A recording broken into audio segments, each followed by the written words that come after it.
LPU ప్లేస్మెంట్ల రికార్డులు సృష్టిస్తోంది. Final year student 2.5 కోట్ల ప్యాకేజ్ పొందుతున్నారు. 1700 మందికి పైగా ఎల్పియు స్టూడెంట్స్ 10 లక్షల నుంచి 2.5 కోట్ల ప్యాకేజెస్ పొందారు.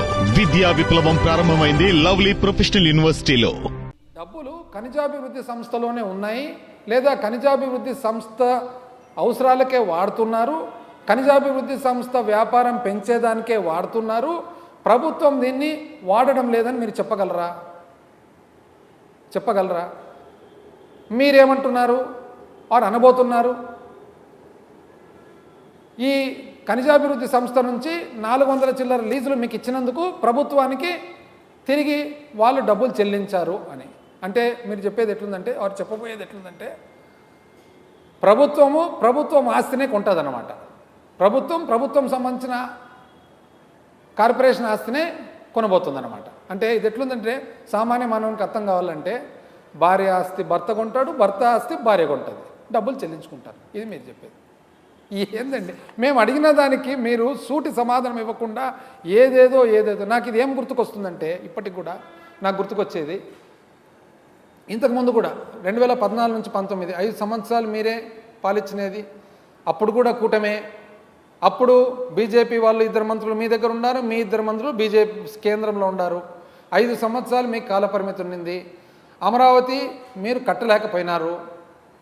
35,000 ఎకరాలు, 40,000 ఎకరాలు, 50,000 ఎకరాలని రకరకాల భూములను పోగు చేసినారు.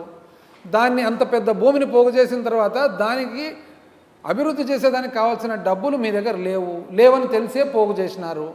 అమాయక రాష్ట్ర రైతుల నుంచి తీసుకున్నాక డబ్బులు మళ్ళా లేవని చెప్పి అప్పు చేసేదానికి పోయినారు. అప్పుడు కూడా ఏమన్నారు? మేము అడ్డపడినామన్నారు. మేము ఎందుకు అడ్డపడతామండి? పోనీ మీకు అడ్డపడే శక్తి ఉందా? మీరే కదా. ఇప్పుడు కూడా అంతే. మీరు కేంద్రము, భాగస్వాములు, కూటమి, అసలు కూటమి సర్కారు పైన ఢిల్లీలో ఉండేది మీ మీద ఆధారపడింది. అంటే ఎవరో జర్మనీలో ఎక్కడో మెయిల్స్ రాస్తే మీకున్న శక్తి సామర్థ్యాలను ఆపగలుగుతుందండి? సోషల్ మీడియాలో మెయిల్స్లో ఎంతోమంది ఎన్నో రాస్తుంటారు. 2019 నుంచి 24 కూడా ఎంతోమంది అమెరికా నుంచి, యూరోప్ నుంచి రకరకాల మెయిల్లు, రకరకాల కంప్లైంట్లు. అప్పుడు మేము బెవరేజెస్ కార్పొరేషన్ ద్వారా చట్ట ప్రకారంగా ప్రభుత్వ ప్రోగ్రాంల కోసము చట్టం చేసి అప్పు చేస్తూ ఉంటే, మీ వైజాగ్కు సంబంధించిన మీ శాసనసభ్యులు, ఇప్పుడు శాసనసభ్యుడే, అప్పుడు శాసనసభ్యుడే, కోర్టుకు వెళ్ళలేదండి, వ్యాజ్యం వేయలేదండి.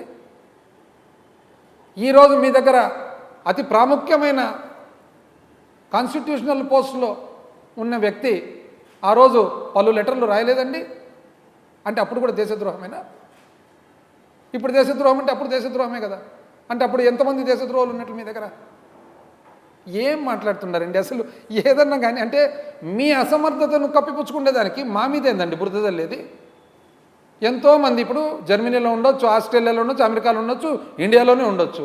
ఎవరికైనా కానీ ప్రభుత్వ పరిపాలన సరిగా లేదన్నప్పుడు వాళ్ళ ఫండమెంటల్ రైట్ అది. ఎవరైనా రాసి ఉండొచ్చు.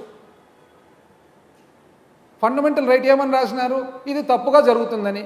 అరే కరెక్టా కాదా అనేది మా ఛాలెంజ్ ఏమి లిమిటెడ్ టు మీరు రాష్ట్ర ఖజానా మీద, అంటే సామాన్య మానవులకు సంబంధించిన డబ్బుల మీద మీరు ఒక ప్రైవేట్ వ్యక్తులకు డబ్బులు డ్రా చేసేదానికి మీరు అధికారం ఇస్తున్నారు.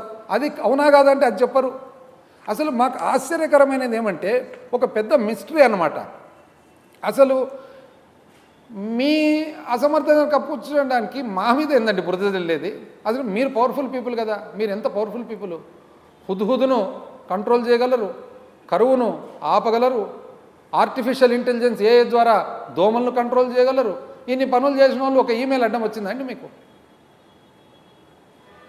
ఎందుకంత అసలు మీరు ఎందుకంత ఇరిటేట్ అవుతున్నారు? ఎందుకు ఇది చేస్తున్నారు? మాది స్ట్రైట్ క్వశ్చన్, సూటి ప్రశ్న ఒకటి. ఏమని? అప్పు చేయడం కరెక్టా కాదా మీరు చెప్పండి. అంటే మేము అప్పు చేస్తేనేమో తప్పు, మీరు అప్పు చేస్తేనేమో ఒప్పు. మేము అప్పు చేస్తేనేమో తప్పు, మీరు అప్పు చేస్తేనేమో ఒప్పు. అసలు మాకన్నా కనీసము ఎన్ని ఇబ్బందులు ఎదుర్కొన్నాము.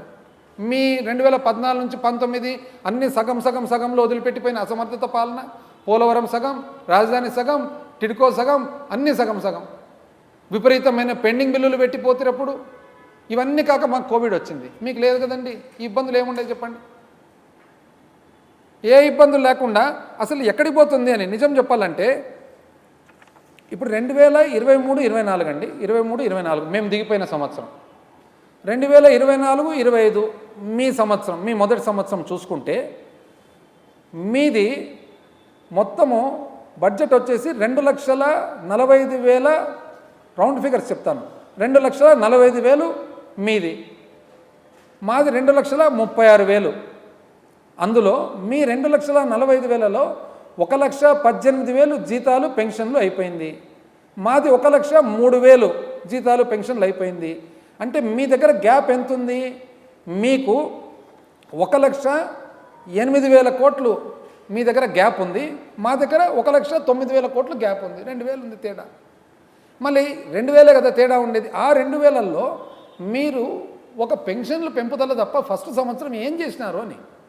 ఇవన్నీ ఎక్కడ పోయినాయి? మేము చేసినవి జగనన్న అమ్మఒడి, జగనన్న వసతి దీవెన, జగనన్న విద్యా దీవెన, జగనన్న విదేశీ విద్యా దీవెన, జగనన్న వైఎస్ఆర్ రైతు భరోసా, వైఎస్ఆర్ 0 వడ్డీ పంట రుణాలు, వైఎస్ఆర్ ఫ్రీ క్రాప్ ఇన్సూరెన్స్, పంటల బీమా, అదేవిధంగా ఇన్పుట్ సబ్సిడీ రైతులకు, మత్స్యకార భరోసా, 0 వడ్డీ, పెన్షన్ కానుక, చేయూత, ఆసర, నేతన్న నేస్తం, చేదోడు, లా నేస్తం, వాహనమిత్ర, ఆరోగ్యశ్రీ, మరి ఈబీసీ నేస్తం, ఆరోగ్యశ్రీ, కళ్యాణమస్తు, తోడు, జగనన్న గోరుముద్ద, పోషణ, ఇవన్నీ ఏమీ ఇవ్వలేదే మీరు.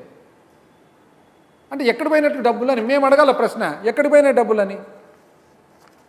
అసలు ఆశ్చర్యకరంగా ఉందన్నమాట. మరి ఏమనంటే అప్పులు అప్పులు అప్పులు అంటారు. మీ ప్రకారంగా చూస్తే ఒకసారి చూడండి, మీరు 2014-19 సంవత్సరం మీద సంవత్సరం ఏ శాతం అప్పులు చేసినారు? 22% చేసినారు. మేము సంవత్సరం మీద సంవత్సరం 13% చేసినది. మాది పెద్ద తప్పు అండ్రి, మీది ఒప్పు అంటారు. అంటే సామాన్య మనకు అర్థమయ్యేదానికి 2014-19 మీ ప్రభుత్వంలో ప్రతి ₹1,00,000 మీరు ప్రతి సంవత్సరం 22,000, అంటే లక్షకు 22,000, 100కు ₹22 మీరు అప్పు చేసినారు ప్రతి సంవత్సరం. అంటే ఒక సంవత్సరము 100కు 22, వచ్చే సంవత్సరం 122 మీద మళ్ళీ 24, అట్లా మీరు సంవత్సరం మీద సంవత్సరం ₹22 చేసినారు. మేము 13 చేసిండేది. మాది పెద్ద తప్పంట్రీ. అప్పే చేయలేదు మీరు అన్నట్లు చెప్తిరి. ఇవన్నీ చూడండి ఏం చేసినారు ఈ డబ్బులంతా. మీరు జూన్ 24 మీరు ప్రభుత్వం ఏర్పాటు చేస్తానే జూన్ 24 6,000 కోట్లు అప్పు చేస్తారు, జూలై 24 10,000 కోట్లు అప్పు చేస్తారు, ఆగస్టు 24 3,000 కోట్లు అప్పు చేస్తారు, సెప్టెంబర్ 24 4,000 కోట్లు అప్పు చేస్తారు, అక్టోబర్ 24 6,000 కోట్లు అప్పు చేస్తారు, నవంబర్ 24 4,000 కోట్లు అప్పు చేస్తారు, డిసెంబర్లో ఎప్పుడు లేని విధంగా 9,237, అంటే ఒకసారి 10,000 ఒకసారి 9,200, చరిత్రలోనే ఎప్పుడు లేవు మీరు తప్ప. మళ్ళీ ఫిబ్రవరిలో 7,000 కోట్లు అప్పు చేస్తారు. ఆ తర్వాత మళ్ళీ ఈ ఫిబ్రవరి మళ్ళీ 5,820 కోట్లు చేస్తారు. మళ్ళీ మార్చిలో 3,600 కోట్లు చేస్తారు. మళ్ళీ మార్చిలో ఇంకోసారి 4,548 కోట్లు చేస్తారు. ఏప్రిల్లో ఈ సంవత్సరం 5,750 కోట్లు చేస్తారు.